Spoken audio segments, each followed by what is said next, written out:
I'm Dwayne Brown. Tonight on KPBS Evening Edition, no matter where the next wildfire sparks in the county, helicopters for nighttime water drops will be available. We'll tell you about a new agreement tonight. Plus, taking full advantage of winter recess, California State Assembly Speaker Toni Atkins stops by with her top priorities in the new year. Plus, San Diego Congressman Juan Vargas joins us with his congressional accomplishments and why he voted against the government spending bill. I'm Peggy Pico with those conversations just ahead. And we'll show you how a new mobile app could make your trip south of the border a little smoother. KPBS Evening Edition starts right now.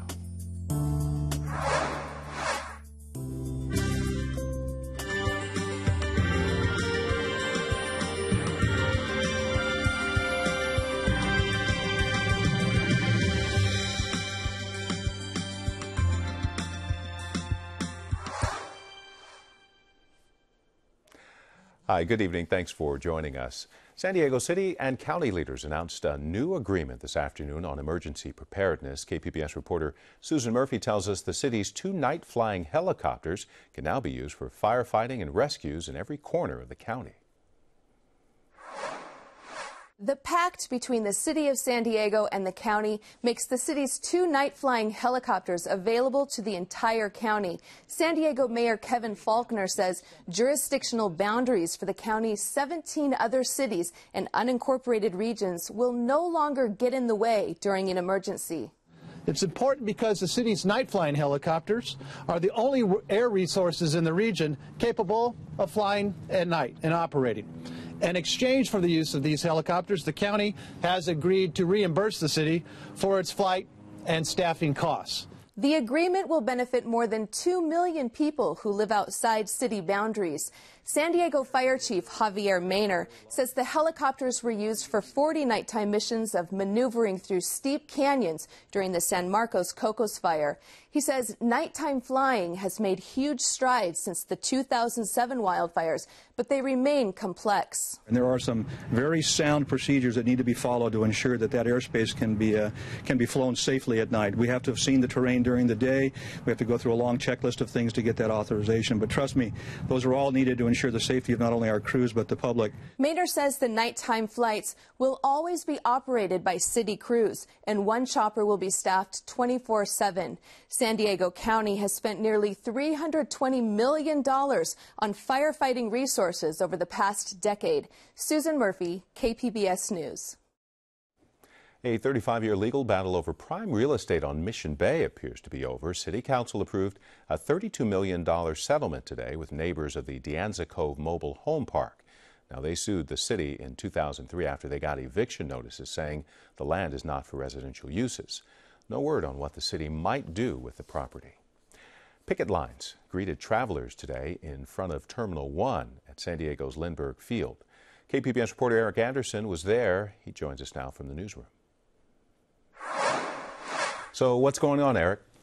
Well, Dwayne, union baggage handlers that work for Southwest Airlines are trying to draw attention to the fact that contract talks with their employer are at a standstill.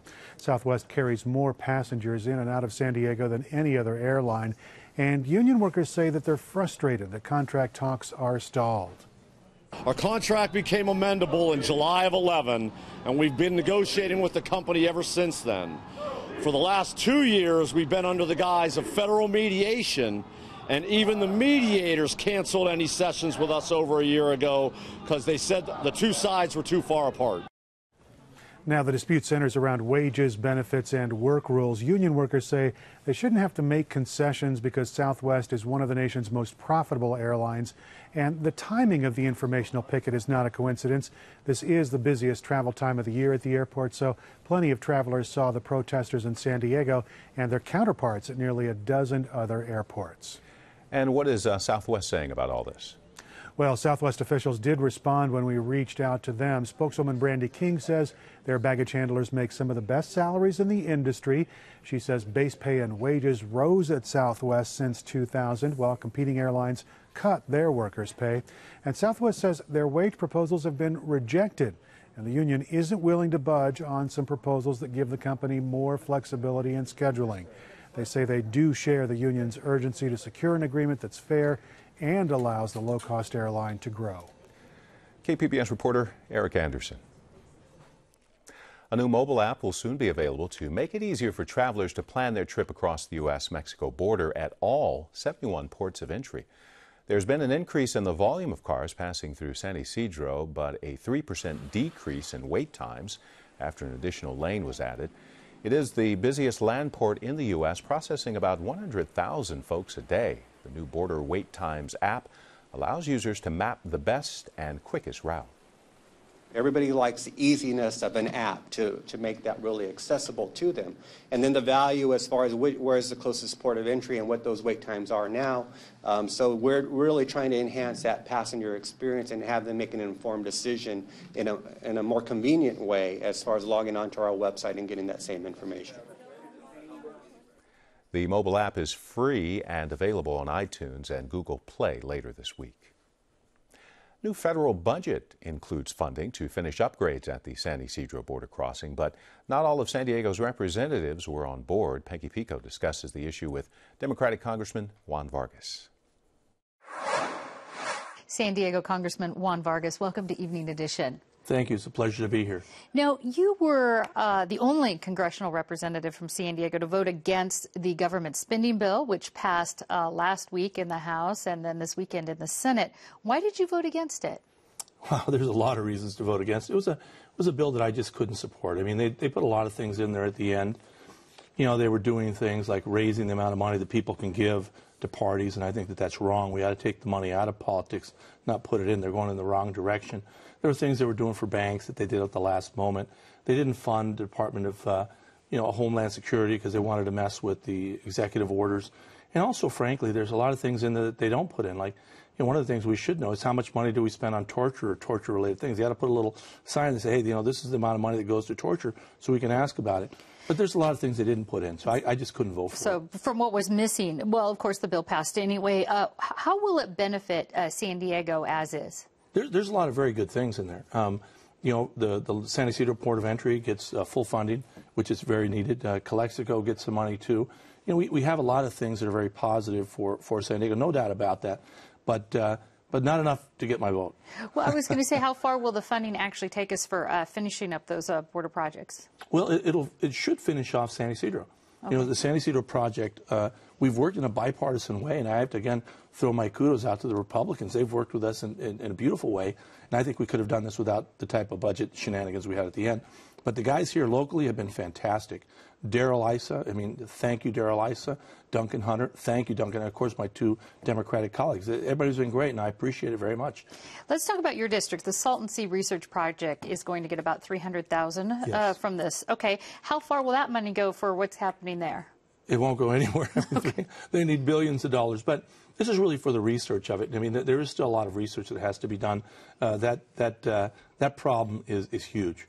And frankly, $300,000 doesn't do anything. It just keeps some of the studies going. So are you proposing anything to sort of expand past the research? Yes. And in fact, we've been working with the state. One of the things that didn't happen previously is we didn't have a lot of the local people involved. And they have some great ideas. And I think that those great ideas have to be incorporated instead of just coming in from the state and the feds saying, we're going to change it dramatically and spend $10 billion. Well, okay, where's the money?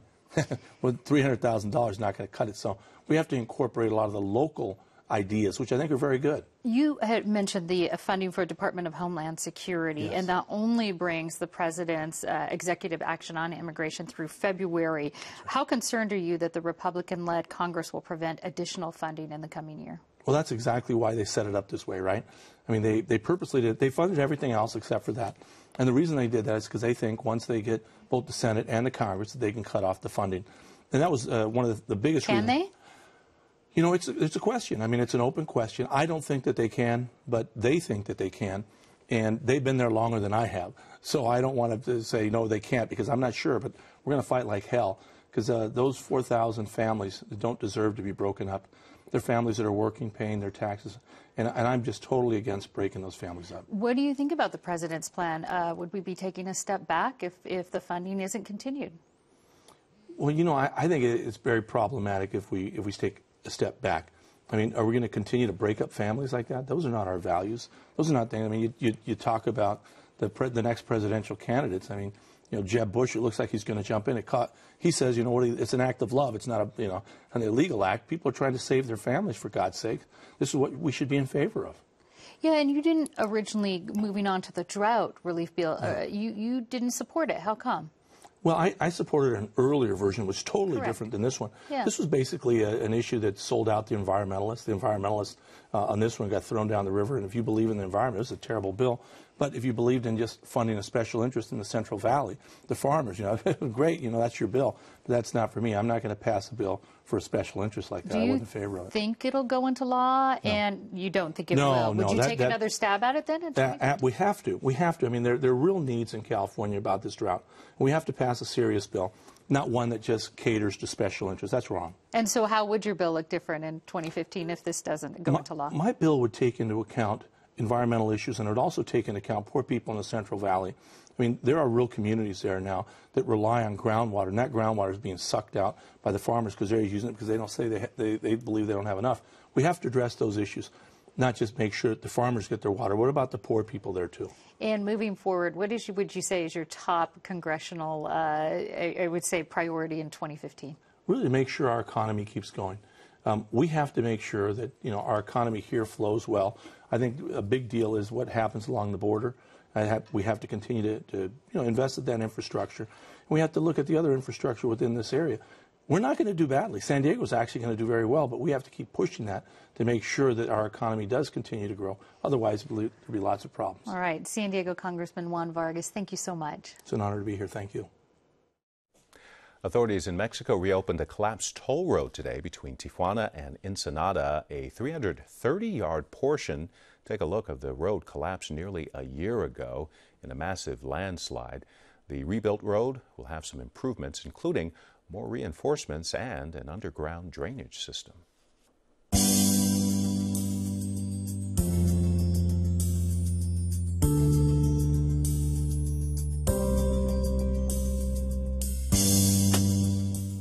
San Diego State says it's closing a campus fraternity over a string of policy violations, including harassing protesters at an anti-rape march. Delta Sigma Phi is also charged with hazing and alcohol misconduct issues. The closure comes after calls for administrators to step up sexual assault policies. San Diego nonprofit behind the viral video Kony 2012 about an African warlord is shutting down. Invisible Children says it's closing its San Diego office next year, along with most of its U.S. operations. Because of financial reasons, most staff will be laid off. The group collected millions of dollars in donations following the release of the Kony video.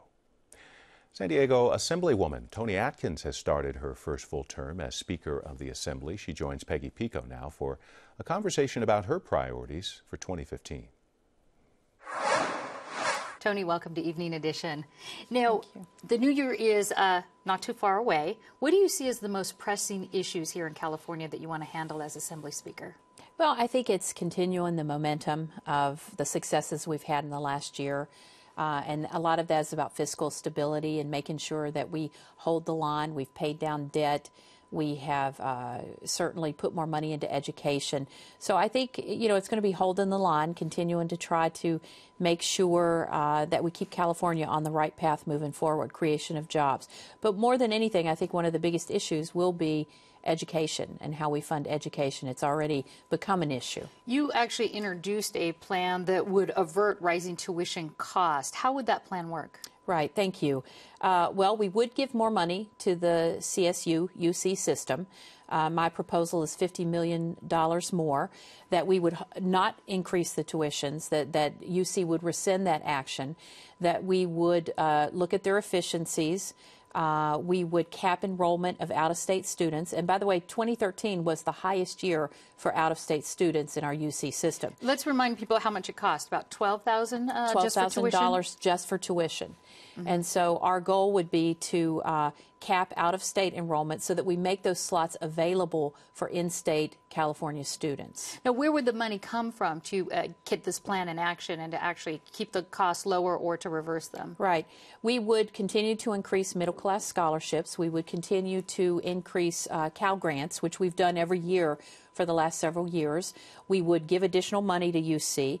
We would actually raise tuition on out-of-state students, much in line with what other universities across the country charge out-of-state students. So we'd still be very competitive as a university system to students who want to come to California. But we would make our priority California students. Now, when it comes to public education, Prop 30, the tax hike that's supposed to fund public education, part of it expires in 2016. What's going to happen then? Well, I think our whole goal in California to turn California around was to pay down debt, create a rainy day fund, make sure we're living within our means. And so when you see us increase budgets for various interests throughout the state, I mean, we cut for a decade. We've started to reinvest in courts and education, health care. But we're going to have to hold the line, and we're going to have to pay what we can pay for the services we need, but we can't go further than that. We do have to be frugal. Do you think Prop 30 could be extended? There will be those who propose that it be extended. The governor's not supportive of that, and I think we have to really think hard about that. I'm not exactly opposed to it, but I think we have to think about the pledge we made to voters. California voters helped turn California around. We made hard decisions for a decade of cuts. The voters stepped in and said, we'll give you a majority vote for your budget so you can keep California moving. We will extend taxes for a period of time while the state turns around and revenues increase. I think we have to pay very close attention to the promise we made to the voters. Well, as you said, Sacramento has been focused on budget cuts and the deficit for so many years now. There is an expected surplus to last for the next decade or so. Right. How would you like to see that surplus money spent? Well, I think now that we have the rainy day fund in place, we have a reasonable reserve, which we haven't been able to have for a long time, and we've paid down debt. I think we need to look at reinvesting in people and infrastructure, which is what we're trying to do. And I think when we look at increasing money for education, which we've done over the last several years, $142 million for UC and CSU, $600 million for community colleges.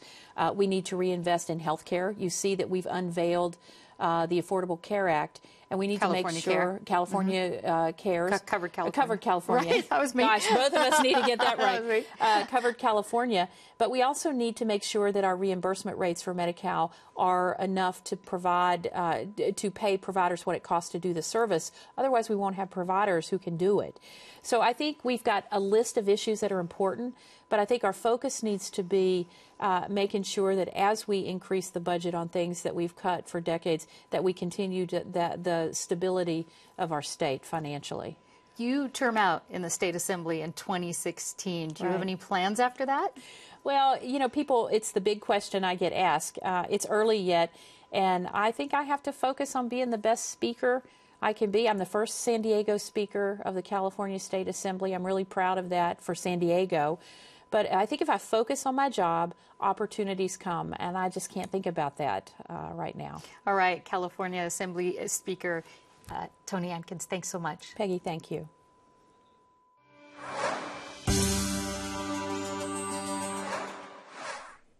With the graying of America's population, Alzheimer's is becoming a major health threat. More than 60,000 San Diegans have the condition, and the county is launching a unique effort to stimulate more research. But as KPBS health reporter Kenny Goldberg explains, any possible dividends are a long way off.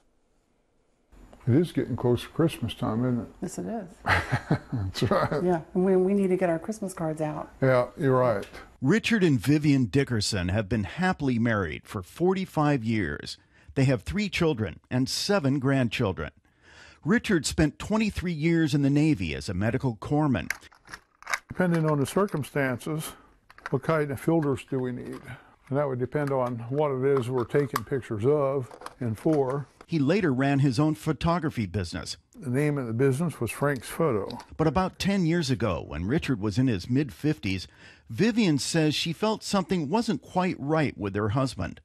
I noticed some issues with remembering how to turn, how to get to certain familiar places. Vivian says that sense of disorientation continued. Then in time, Frank could no longer handle the family's finances.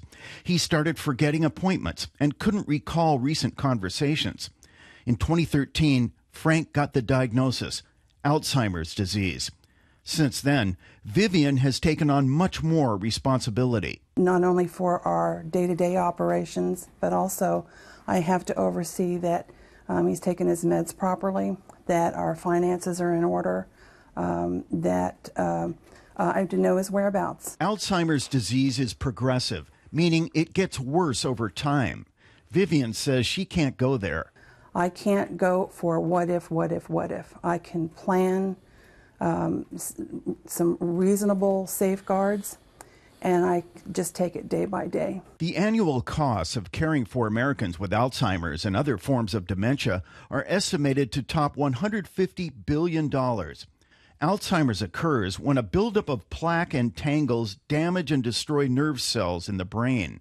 There is no cure for it. This is the back of the head, the top of the head, and it's really just a slice through the brain. UC San Diego neurologist Michael Raffi treats hundreds of Alzheimer's patients in his La Jolla clinic. He says the current line of medications offers some relief from memory loss and confusion, but they treat the symptoms, but they don't treat the underlying cause of the disease. So in some patients, they give benefit, but that benefit may not last for more than a couple of years. Dr. Raffi says despite the enormous economic burden that Alzheimer's imposes on the country, there's not nearly enough money allocated for research. So currently the annual budget for Alzheimer's disease research in the United States is about $500 million. The annual budget for cancer research is about $5 billion. San Diego County officials want to help bridge that gap. County Supervisor Diane Jacob is leading a drive to raise millions of dollars for local Alzheimer's research and drug development. A number of big players in San Diego's scientific community have pledged to collaborate, including UCSD, the Salk Institute, and the Scripps Research Institute. Clearly, they both involve the brain, they involve changes to the brain, they involve loss of neurons. Neuroscientist Gerald Chun heads up the effort at Scripps. He oversees a team that's doing basic research into Alzheimer's disease. Dr. Chun says there's a lot we still don't know about the condition. For example, he says several genes have been identified that are linked to the inherited form of Alzheimer's. But that form only accounts for about 5% of all cases. So that leaves 95% that are currently not well understood. And so there's a lot of interest in trying to identify new mechanisms that might be responsible for that larger population. It's given the name sporadic Alzheimer's disease. So this room contains some devices to look at fine molecular interactions between different molecules. Chun's team is also trying to find targets for new drugs. They're using a custom-made array of lasers to aid in the search. The lasers help scientists get a better view of how different molecules interact. Chun explains Alzheimer's takes many decades to develop. So somewhere along that path, there should be a time point, maybe a period of life that you can actually interrupt and do something. And the targets that you go after at those different points may vary. And so these are all things that I think are on the table and we need to understand. But even if researchers identified a target tomorrow that led to a breakthrough therapy, it could take a decade or more for the new drug to reach the clinic. That would be too late for Alzheimer's patients like Richard Dickerson. There's a little red dot there and a red dot here, and it should match up. Okay, and they do. There we go. What am I trying to think of? The film? The film, yeah. There we go. But he isn't sitting around feeling sorry for himself. I'm ready to go. He hopes to enroll in one of the many clinical trials of Alzheimer's drugs. In the meantime, he's not going to let the disease stop him. Dickerson calls Alzheimer's the devil. The devil's a liar. The devil says you can't do this and so on. He's a liar. It's not what God said. That's just how I see it. Dickerson doesn't know how much time he has left. But when you think about it, none of us do. Kenny Goldberg, KPBS News.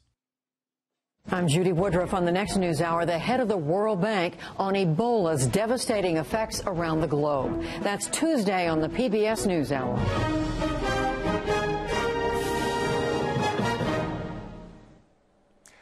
Looks like more rain is on the way, heavy at times overnight and into the morning. The showers should start moving out by Thursday. Scattered showers along the coast tomorrow. Mostly in the low 60s over the next few days. Showers for the Inland Valley as well tomorrow. Cooler near 60, then dipping into the 40s at night there.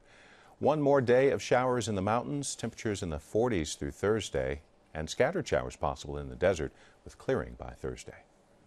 Let's recap our top stories now. San Diego city and county leaders announced a new agreement today on emergency preparedness. Under the deal, the city's 2 night-flying helicopters can now be used for firefighting and rescues in every corner of the county. That means more than 2 million people who live outside the city boundaries will benefit from the plan. A 35-year legal battle over prime real estate on Mission Bay appears to be over. City Council approved a $32 million settlement today with neighbors of the De Anza Cove Mobile Home Park. They sued the city in 2003 after they got eviction notices saying the land is not for residential uses. No word on what the city might do with the property. And a new mobile app will soon be available to make it easier for travelers to plan their trip across the U.S.-Mexico border at all 71 ports of land entry. The new Border Wait Times app allows users to map the best and quickest route. Of course, you can find tonight's stories on our website, kpbs.org/evening edition. Thanks for joining us. Have a great night.